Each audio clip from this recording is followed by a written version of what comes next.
there is a causation of catastrophe, and that causation is not transmuted, then in the due course of time, the catastrophe comes. Donald Trump is weak and wrong, wants to be a dictator on day one, according to himself. Remember this, she is Biden. You know, she's trying to get away from Biden. I don't know the gentleman, she says. She is Biden. And you know what? I'll give you a little secret. He hates her. Duopoly. A singular political body appearing as two distinct choices. In the land of the free, there would be more choice. This didn't happen overnight. For almost the whole history of the United States, what you've had are two dominant parties competing against each other. When George Washington became president, there were no political parties. George was actually anti-party. In his farewell address, President Washington warned of the divisive nature of political parties, leading to the erosion of national unity. 228 years later, the faces may change, but the duopoly remains. Anyone independent of its grasp is either annihilated or assimilated. Washington's nightmare, a mockery of democracy. The difference between the Democratic and Republican parties in the United States is just illusory. They can essentially be considered part of the same party. The answer to whether this whole experiment around government of, by, and for the people is on a collision course with humanity.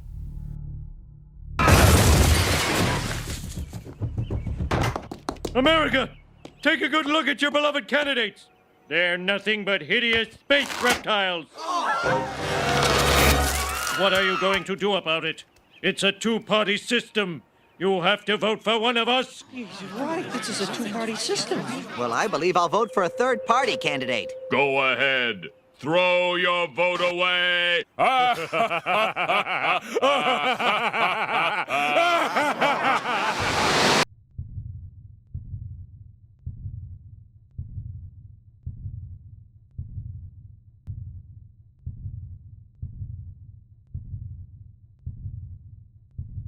I think people are tired of the parties. I think they're tired of the corporate control of the parties. They're tired of the tribalism. They're tired of the vitriol. They're tired of the villainization. And they want, a common sense person who actually is going to find common ground among Americans and lead the country. I must first declare my own independence. Independence from the Democratic Party. More than 100 voters line up to meet a presidential long shot. I'm disgusted with the two-party system, okay? I really am. It doesn't work for anyone. There's just too much conflict. There's too much fighting. There's too much arguing. I'm going to say one thing. Trump. Said if we were in high school, I'd take him behind the gym and beat the hell out of him. You said it's time to put Trump in the bullseye. You're a nasty person, I'll tell you. If Harris wins, a never-ending stream of illegal alien rapists will ravage your communities. Nothing you can do, folks. Although the Second Amendment people, maybe there is, I don't know. Donald Trump is a loser. Our two-party system is a problem for some outstanding potential presidents. Mr. Robert F. Kennedy Jr. People would prefer to vote for me, but they're not going to vote for me, many of those Trump and Biden supporters, because they're scared that the other guy will then win. So they're voting out of fear. And, what I need to do is to convince Americans that they can take a risk and vote out of hope. I run for the presidency because I want the Democratic Party and the United States of America to stand for hope instead of despair.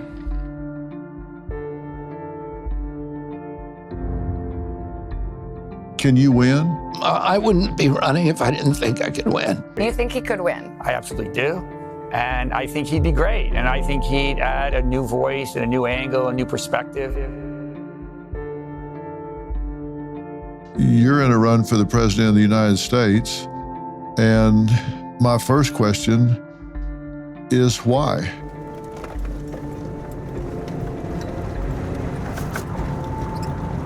I feel like our country has gone off the rails. Both political parties have lost track of what America's supposed to look like, that we're supposed to be a country that is nurturing a middle class rather than Wall Street. But I saw something happening to my country that I couldn't really imagine. I saw this huge division. I don't think we've seen anything like this since the American Civil War. And I think we need leadership that has a very clear idea of what America's supposed to look like. And I don't think we have that from either political party. Wait. How did we get here? We were called the greatest nation on earth less than 100 years ago. So how did we go from this to this?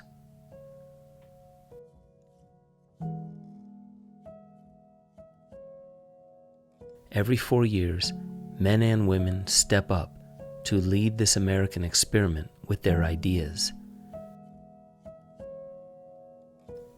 And every now and then, one of them gets the idea to oppose the duopoly, but instead ends up meeting the real power behind the curtain.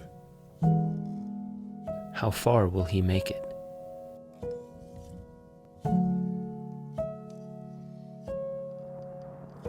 Well, let's see what he's up against. The military-industrial complex.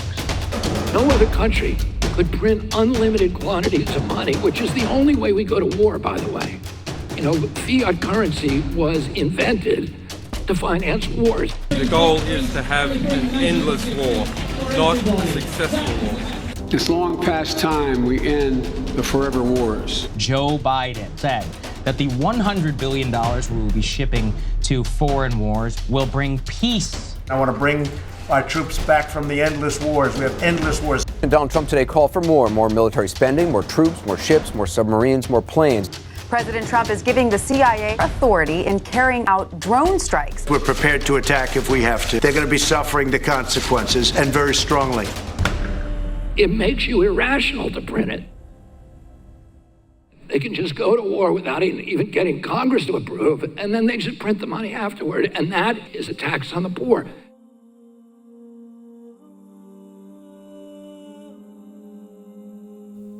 Infinite money printing as a hidden tax on the poor. They can just go to war. They can just go to war. They can just go to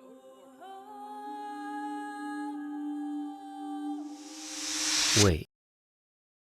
Who is they? The real looting in this country takes place in the transfer of the wealth from the poor to the rich. $300 million in government contracts. U.S. defense contractor. Our broken system of government contracting. U.S. arms price gouging scandal in a confidential... The U.S. military's reliance on contractors has led to the rise in a camo economy. $14 trillion were handed over to private industry. Army negotiator caught Raytheon making unacceptable profits from the Patriot system. We don't apologize for making these weapons. We will see a benefit to the business over the next coming years. What do we get better usage of our money with? Paying it to our soldiers that are putting their lives on the line, or overpaying for a product by 1,000% they can get somebody else negotiate so you can save some money for the company? Look, we've way overconsolidated every industry. You used to have 100 major defense contractors, you're really at 5 now. And they really behave like a cartel. War is good business for parts of the economy. News on the war between Israel and Hamas. The Dow and S&P 500 each climbed about 6 These are huge bills. Is the Congress really going to fund all of this is a big question. As Russian troops poured across Ukraine's border, the stock prices of the biggest U.S. weapons manufacturers spiked. General Mattis called me. He goes, wow, I can't believe I got everything we wanted. I said, that's right, but we want no excuses. We want you to buy twice. Defense contractors can't declare war. They need help from within the parties. President Trump, in 4 short years, added $8 trillion to our debt. That's more money that he spent than every president combined from George Washington to George W. Bush, 283 years of American history. President Biden is now in a race to catch up with him. President Biden is adding $1 trillion to the deficit every 90 days. The president defending his expected Friday request to Congress, an unprecedented estimated $105 billion in security funding for Israel and Ukraine. $60 billion is said to be slated for the fight against Russia. Politicians declare war. War raises defense stock prices. It comes from the taxpayers and goes straight to the major shareholders. But is it all thanks to war, or just business? In every single presidential election in the United States, there is always one true winner, regardless of who the candidate is. That is Wall Street. Just like Joe Biden, Donald Trump is being funded by Wall Street. And this May, it was revealed Blackstone and its billionaire founder and CEO, Steven Schwarzman, are some of the top contributors to the Republican Party, funding Donald Trump and his allies, whereas BlackRock is more closely affiliated with the Democrats and Joe Biden. Steve Schwarzman, just in this election cycle, gave $5.5 million in legalized bribes to the Republican Party. Is Mr. Schwarzman evading federal ethics laws? You can't be a recurrent, regular advisor to a president and also keep a financial interest in the business that you're advising him on. This is a person who is vetting federal policy and running the largest private equity firm in the world. Blackstone was one of the first private equity firms to begin buying foreclosed homes in the wake of the financial crisis. Their backers and investment companies were directly responsible for the crash. Some of those entities got government bailouts. Then, after everything crashed, they bought up property at rock-bottom prices. We have a political problem. We don't have there's no financial problem. I call it the financial coup d'etat. A significant shift of assets and money out of governments all around the world and into private corporations. Blackstone is the largest commercial landlord in history. And as The Guardian wrote, Blackstone doesn't just own real estate, it owns everything. There's a good chance you've never heard of BlackRock. This American financial firm would grow to become the company that owns the world. There is a company who wants to turn a profit in Ukraine, the US financial company BlackRock. Under the guise of attracting private investment to the Ukrainian economy, what we're seeing is a transfer of state sovereignty to external corporate control, pushing the country into a debt trap. The money we're talking about doesn't go to Ukraine. It goes to defense manufacturing facilities all across America. Trump is choosing between Jamie Dimon, who's the head of Morgan, and Larry Fink, who's the head of BlackRock, as his Treasury Secretary. The strip mining of wealth from the American middle class and sending it upward to this new oligarchy of billionaires. It's all been orchestrated by BlackRock. Joe Biden himself, when he was starting his presidential campaign, spoke to a room full of rich donors, and he reassured them, quote, nothing would fundamentally change if he won the election. Scholars at Princeton University and Northwestern University concluded that, quote, economic elites and organized groups representing business interests have substantial independent impacts on U.S. government policy, while average citizens and mass-based interest groups have little or no independent influence. So meet the new boss, same as the old boss. If Blackstone and BlackRock, with more capital than most nations, ever develop a singular motive, it might be to own the land of the free by controlling the apparatus of government. So now you've linked a capacity to borrow an infinite amount of money and use that money to drive up corporate stocks, which generates capital gains, which is the source of campaign contributions. What you just described is the best description I've ever heard of the electioneering juggernaut. It's outsource sovereign functionality, drive up stock profits, recycle the money into politicians who are going to do the corporate bidding. But as you do that, you move the most valuable technology in the world into private hands that can keep it secret. It's a coup. Economists talk about the greater fool. How do you make money? You find somebody who understands less than you do, and you trade things, and basically you take advantage of what they don't understand, and their wealth is transferred to you. You can also do the same trick by blinding your competitors. Voters aged 30 to 44, just ahead of both Trump and Biden, each of 30. Fares even better among the youngest voters. RFK's 34% support. 18 to 29-year-olds, soundly ahead of Biden at 30 and Trump at 29. I mean, it is very hard not to take him seriously, and yet, as I pointed out before, the mainstream media continues to largely ignore him. RFK is doing something that is resonating with people in a very, very new way. Let's say he's not at 25%, but let's say he's even at 15, or even if it was 10%, that's an extraordinary number for an independent. And he's doing it while the media is completely ignoring him. So yes, the more they ignore him, the more I actually think something is going on there. How do you feel about potentially running alongside Donald Trump? I want to run against Trump, and I can run against Trump better than anybody else can. Do you think you could win?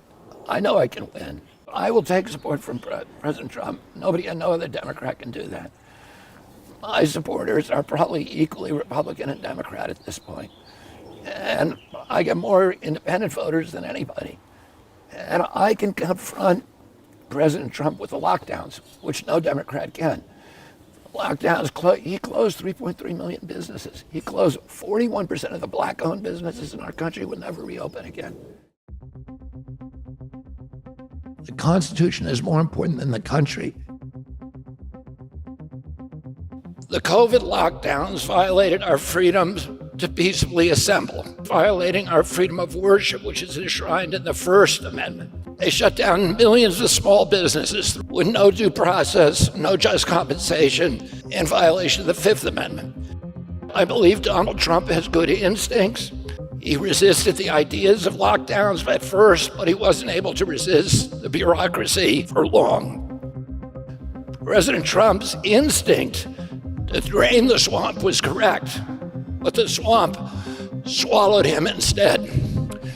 This assault on the Constitution drastically intensified when President Biden took office. His administration trampled on the most fundamental of freedoms, the one upon which all the other ones reside, the freedom of speech. 25,000 people gave their lives to give us the Bill of Rights.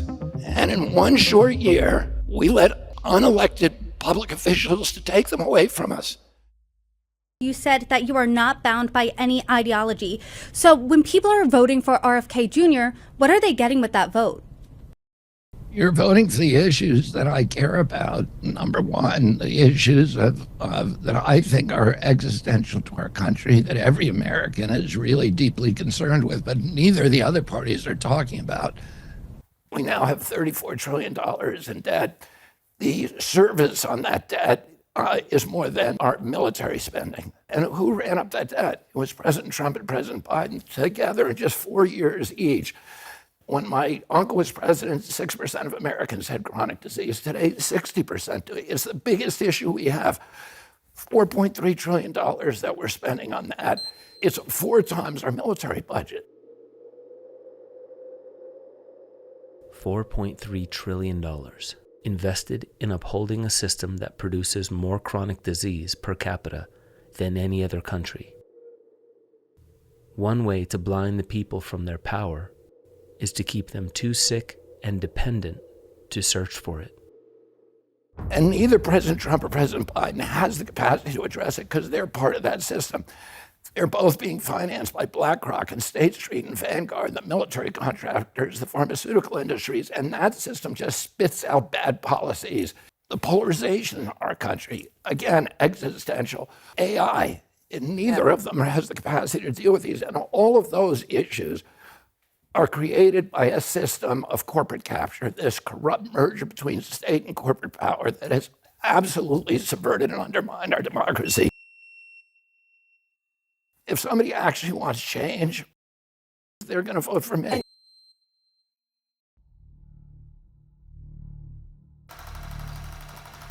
Yet another way to blind us is by controlling the stories. A media opoly. The whole media is controlled by a few corporations thanks to deregulation by the FCC. You mean Disney, Fox, Westinghouse, and good old GE? They own networks from CBS to CNBC. They can use them to say whatever they please and put down the opinions of anyone who disagrees. They use tax and soft money to support congressmen who will vote for weapons programs again and again and let them dump toxic waste where the young ones play. INGE made the bullets that shot JFK.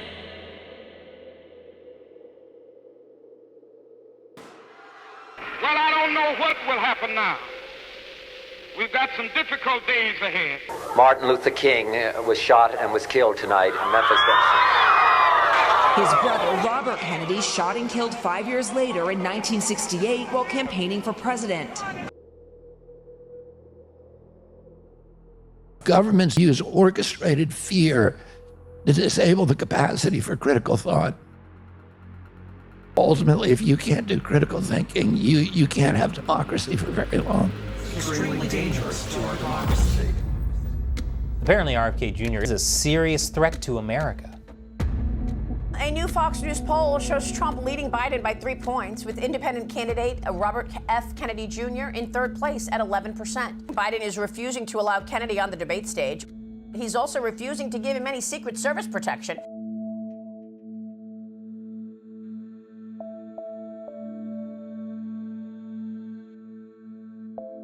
This extraordinary show of force, the unity of the Republican Party, and I think that that really added urgency to some of the conversations that were unfolding inside Democratic circles, and the realization that something needed to happen quickly. This is the time to stop him. On a call a week ago, you said it's time to put Trump in the bullseye. Look what happened. Political violence strikes yet again in America. It's not the first time a president or presidential candidate has been the target of political violence. It's been decades since such a high-profile attempt. We are following these rapidly moving developments. First, we had the letter from the President of the United States saying that he was going to step aside in this race. In a tweet just announcing that he is offering his full support and endorsement for Kamala Harris to be the nominee of the party. I'm excited that he dropped out.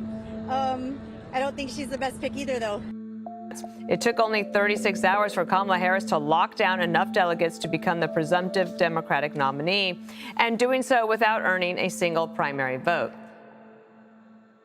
In this extremely tight race, Kennedy's supporters could be a deciding factor. This guy could end up being the kingmaker. You know, the entire mainstream media is against him. He's suppressed at every turn. If you were to put him on the stage with Kamala Harris and Donald Trump, there would be no contest. RFK Jr. would be the standout winner. But is he going to get there? Robert Kennedy Jr. My intention is to spoil it for both of them. Democrats should take the threat of third-party candidates like RFK Jr. seriously. Leave them alone. Let them fail. They let Gary Johnson fail. They let Jill Stein fail. They let all. Why not let them fail? Why do you think Democrats and Republicans care so much? Because they know what I know. What if he wins just 4 states? What are the states that he could possibly I'll actually give you. win? Okay. Alaska. Okay. Utah. Nevada. Arizona.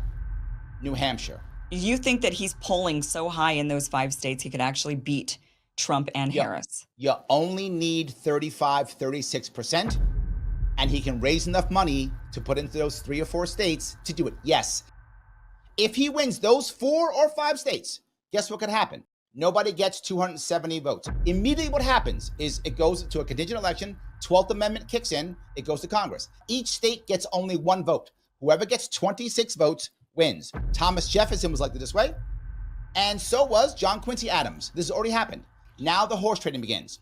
And when horse trading begins, who has a better shot? Only Bobby Kennedy will go, I'll take 3 Republicans to put into my cabinet, 3 Democrats put in my cabinet, 2 of that. They start horse trading for the next 2 months.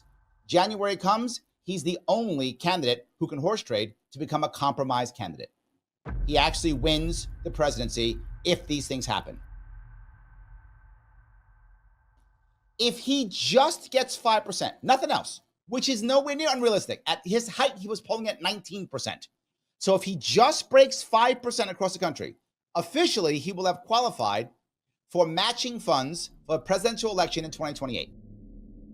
For the next 4 years, what does that do? That motivates every single independent across his Canada to go, I can win, I can raise money. Your mayor will become independent. Your city council will become independent. Your state senator will become independent. Independent parties will explode. It will break the system. Around 1 million North Carolina voters have switched party affiliation. If you have switched your party affiliation lately, you join a growing number of people in the state who have. And it's not because they're switching to the other party.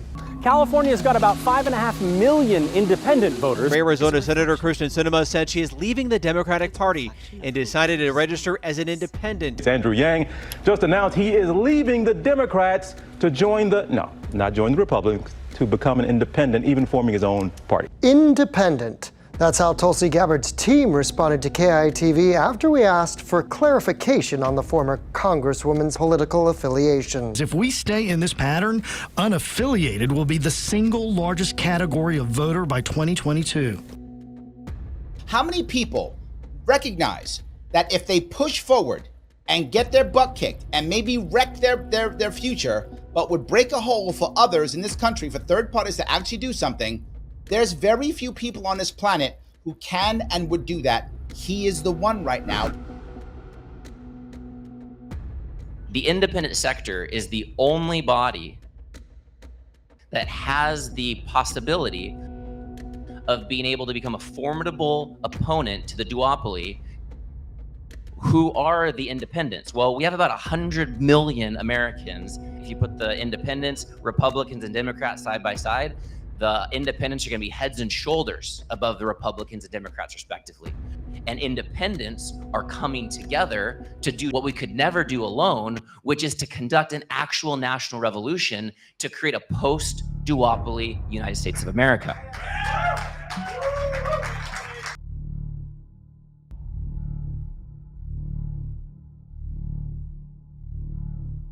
Right now, I draw many more votes from President Trump than from Is he happy with that? Is President Trump happy? He isn't happy. And in fact, the RNC, I told him that when I saw him. And he was like, yeah, we got to do something about that. And the DNC has been much more aggressive. They've committed millions and millions of dollars to thwart me from getting ballot access. Hey, everybody, we just lost our ballot access case in the state of New York. We lost it in the Supreme Court in Albany. The Supreme Court, ironically, in New York State is the lowest court in the state. And we will be appealing this. Texas Democrats are now trying to block independent presidential candidate Robert F. Kennedy. There's a push to keep third-party presidential candidate Robert F. Kennedy Jr. off the ballot here in Pennsylvania. A Democratic-aligned group is fighting to deny RFK Jr. ballot access in New York State. Today, Democrats are intensifying their efforts to block the independent presidential candidate from appearing on the November ballot in all 50 states.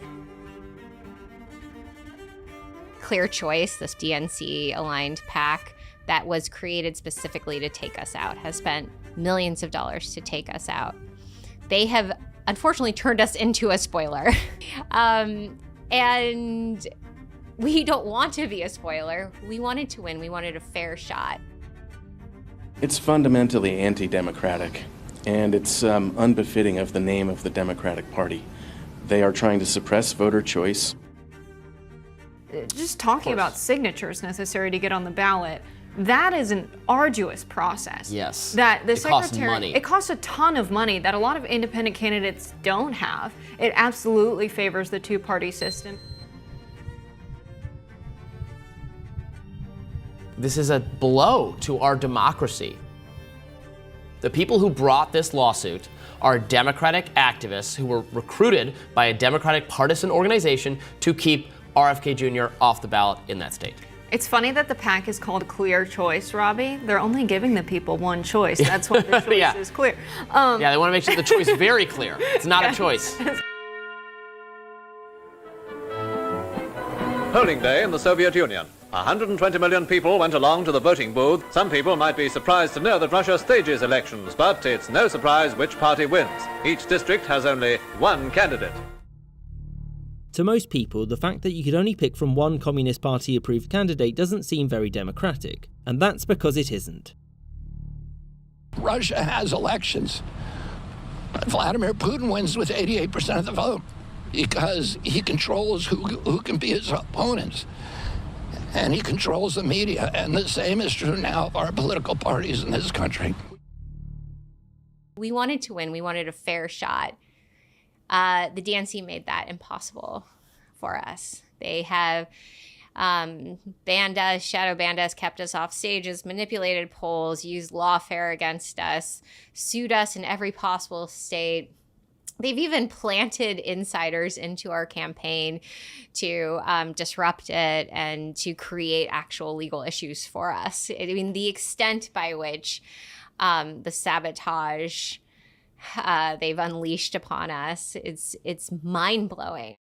I really wanted a fair shot at this election, and I believed in the America that a little girl, pledged an allegiance to.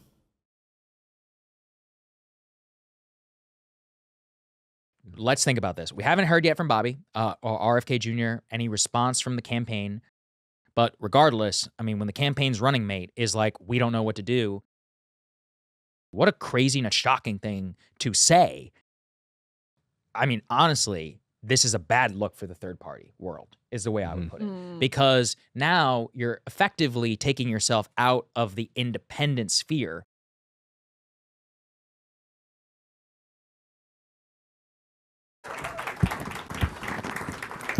I'm sorry to keep everybody waiting. 16 months ago, in April of 2023, I launched my campaign for President of the United States. Many months ago, I promised the American people that I would withdraw from the race if I became a spoiler. A spoiler is someone who will alter the outcome of the election but has no chance of winning. In my heart, I no longer believe that I have a realistic path to electoral victory in the face of this relentless, systematic censorship. Our polling consistently showed that by staying on the ballot in the battleground states, I would likely hand the election over to the Democrats with whom I disagree on the most existential issues: censorship, war, and chronic disease.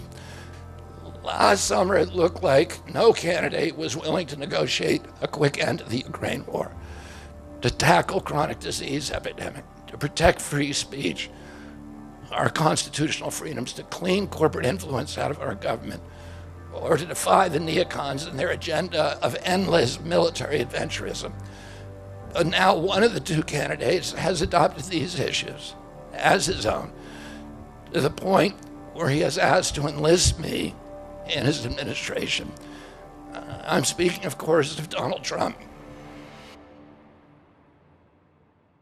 I'm very pleased to welcome a man who has been an incredible champion for so many of these values that we all share, and we've shared them for a long time. RFK endorsing the former president and suspending his own campaign. We don't agree on everything, but on the values and the issues that bind us together.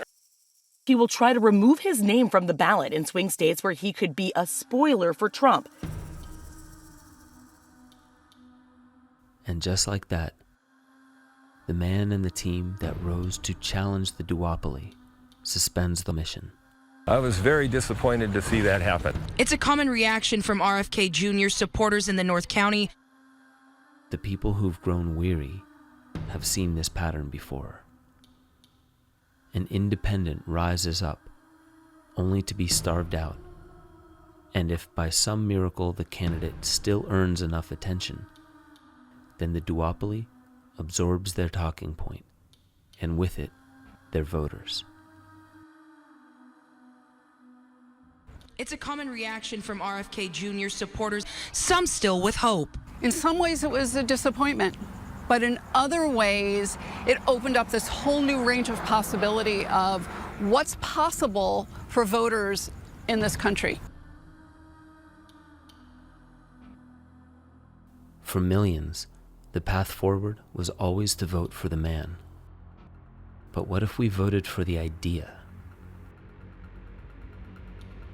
What if you voted independent anyway?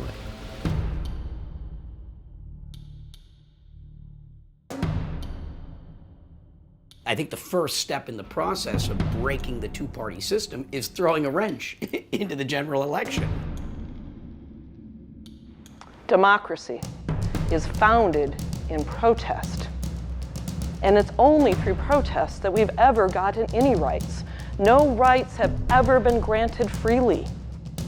It may well be that just because we are little people, without very much authority or power, that we are not going to be able to change the course of history.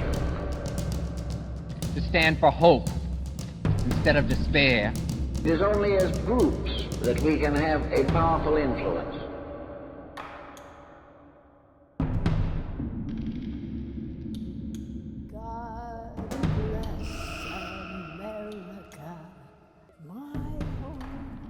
Sweet home. 12,000 years ago, agriculture began. Nomads began to settle in place. Disparate tribes mixed for the first time, requiring new systems of governance. And down through the ages, governance evolved. 1776, a new experiment began. Can we limit the corruption of the few with a government driven by the many? 2024, the results are in.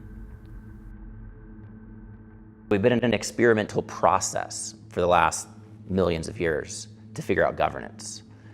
Governance wasn't a stable system because the tribes that were more apt to warfare killed the other ones. And so we're still in this process of figuring out how to govern at scale that's like actually stable and harmonious. At some point, this dawn of this concept of governance of, by, and for the people was established. And that's why the founders of this country called this the Great Experiment. What America did was it practiced democracy at the largest scale in human history.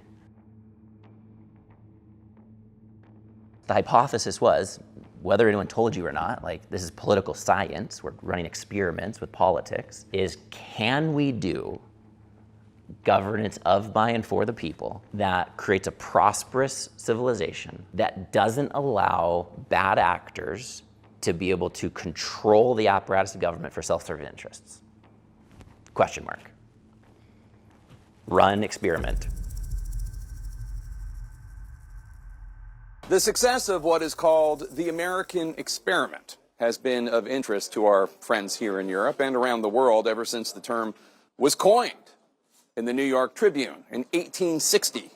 The question asked then and now, according to the Daily Tribune, quote, is it possible for a government to be permanently maintained without privileged classes and without either hereditary or self-appointed rulers? Is the democratic principle of equal rights, general suffrage, and government by a majority capable of being carried into practical operation, and that too over a large extent of country, unquote. Virtually all of the founders who lived into the 19th century became disillusioned for one reason or another. They thought that so much was at stake. They really thought that the future of Republican government and the future of human liberty was riding on this American experiment. And so the potential failure of that experiment they thought would be a world historical calamity. And every year that's gone by since the founding of this country, we have been corrupting. We're corrupting the ideals that founded this democracy, that founded this republic. We've learned all the ways that sneaky humans can find all the loopholes in how a system that was designed to be bulletproof wasn't actually bulletproof. A system that was designed to be not capturable was actually capturable. This great experiment was developed to be immune from corruptible individuals, a process that works regardless of the ever-changing people who run it. And the pressure upon it came from within and from foreign governments.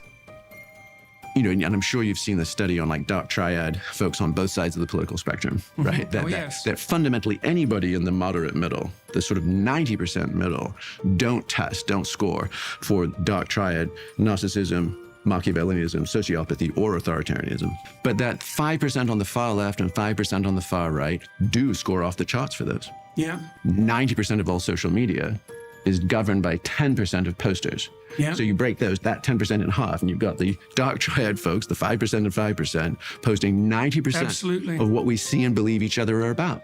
And so you've got Silicon Valley business interests amplifying it, algorithmically to sell ads. Yeah. But you've also got bad international actors. Oh, yeah. You've got North Korea, Iran, and Russia, China. right? Oh, yeah. Russia and China, all looking to crack the edifice of this liberal democratic experiment. The stark corruption that's happening today wasn't actually happening 200 years ago. We've had to warm up to be willing to abuse our Constitution to the degree that we have, to allow more and more and more bad actors have a greater and greater influence of controlling the public institutions for personal gain and benefit. But that's what's happening. And so what we sit upon in this moment in time is the opportunity to reflect upon what? Upon the experiment. What's the purpose of an experiment? To learn. What have we learned? And when do we call that experiment over?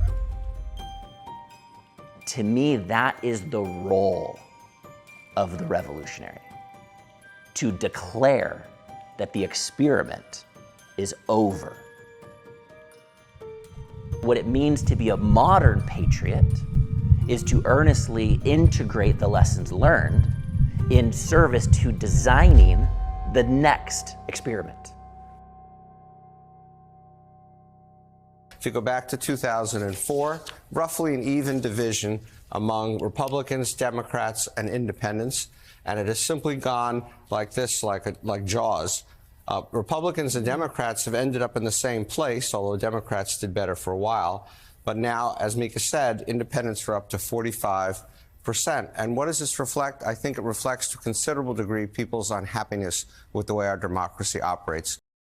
There is a rising tide of independent voters sweeping the nation. A big move away from traditional allegiances. There is a mass desire, a 57% majority of Americans who want a major new party at this point, because well, you say there's a massive desire, but will the system, the two-party system, which has long been built on this strategic equilibrium between the two main parties, allow a third major party here in the United States? Not willingly, but it will happen regardless because the desire for it is so immense at this point. The independent movement, while it includes the registered independents, it's so much bigger than that. And there's so many people that are a part of the independent movement who have never heard the term the independent movement before. But once they start to realize what this movement is, what it stands for, what it entails, people can start to realize, oh, wow, I'm a part of something that 100 million other Americans are a part of. And what's our agenda? Our agenda is actually a complete transfer of power from the duopoly to the independent sector. There's our revolution. But our agenda is also a rebirth of our democracy.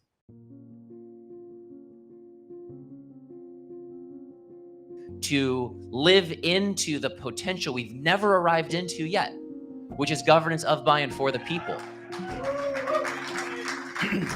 Now, the left and the right, the Republican and Democratic parties, they use manipulatively social and economic issues as the primary platforms to be able to keep people pitted against each other. So we're focused on the infighting within the country and not thinking about the issues of governance, right? So the topic, the platform of the United Independent Movement is governance itself. How are we making sense together? How are we deciding who represents the public? How are we holding those representatives accountable? How are we ensuring government transparency? How are we doing voting? How are we digitizing our government? How are we ensuring that we have the best technological solutions in place so we can govern most effectively? These questions of governance are the platform of the independent sector. This November, the country gathers like they did long ago to elect not just people, but ideas into the great experimental government of, for, and by the people. Millions of people, as soon as they realize that they have support, will turn toward righteousness and turn toward truth. Whatever happens in November will be historic, so enjoy the beach while you can.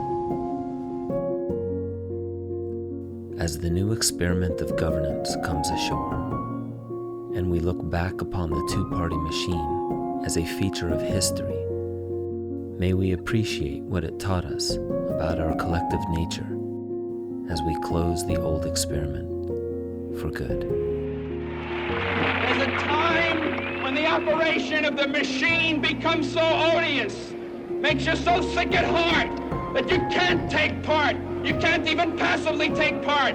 And you've got to put your bodies upon the gears and upon the wheels, upon the levers, upon all the apparatus, and you've got to make it stop. And you've got to indicate to the people who run it, to the people who own it, that unless you're free, the machine will be prevented from working at all.